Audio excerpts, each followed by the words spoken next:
মেয়েদের ক্ষেত্রে সব বয়সটাই খুব ইম্পর্টেন্টের মধ্যে ওমেনরা যখন মা থাকেন তখন তারা যে পরিমাণ স্ট্রেস নেন ফিজিক্যাল মেন্টাল, এটা আসলে আমার যেটা অবজারভেশন সেটা হলো আনলিমিটেড, বিশেষ করে আমার দেশের মায়েরা। তো সোশ্যাল কনটেক্সট আগের চেয়ে আস্তে আস্তে চেঞ্জ হচ্ছে।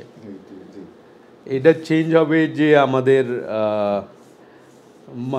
মেয়েরা যখন মোর এডুকেটেড হবে, শিক্ষাটা আরও বাড়বে, it will be changed and it has to be changed.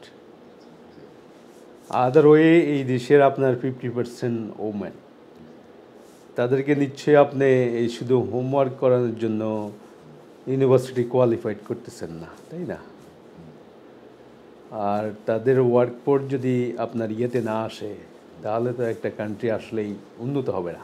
এখন তাদের এই বডি ফিটনেসটা মেনটেন করার বিষয়ে, বিশেষ করে আপনি যে বয়সের কথা বলেন যখন আপনার ডুমে, এখন you need to look after as a parents, যে অ্যাকচুয়ালি তাদেরকে কতটা লোড দেয়, টুকটাক কাজকর্ম করবে ফেয়ার না,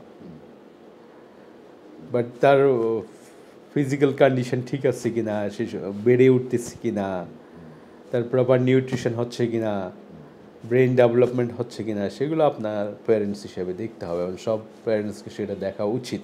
তো এটা তো আপনি যে মেয়েদের কথা বললেন, যে কিন্তু যাদের ঘরে শুধু ছেলে, সেই তাদের অবস্থা বুঝে মায়েদের কি কন্ডিশন।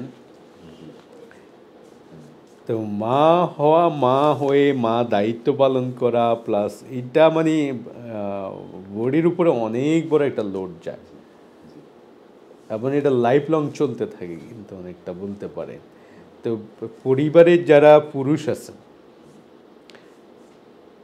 বা অন্যান্য ফ্যামিলি মেম্বার আছেন, আমি মনে করি যে তাদের মায়েদের প্রতি সহনীয় হওয়া উচিত।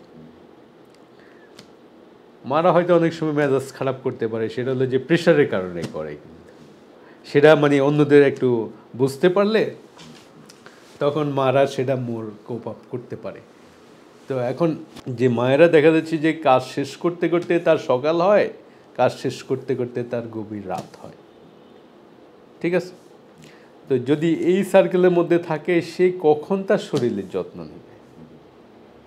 তার তো টাইম নেই। তো এই বিষয়গুলো পরিবারের অন্যান্য মেম্বার যদি সহযোগিতা করে, অবশ্যই মায়েরা ক্যান বি বেটার।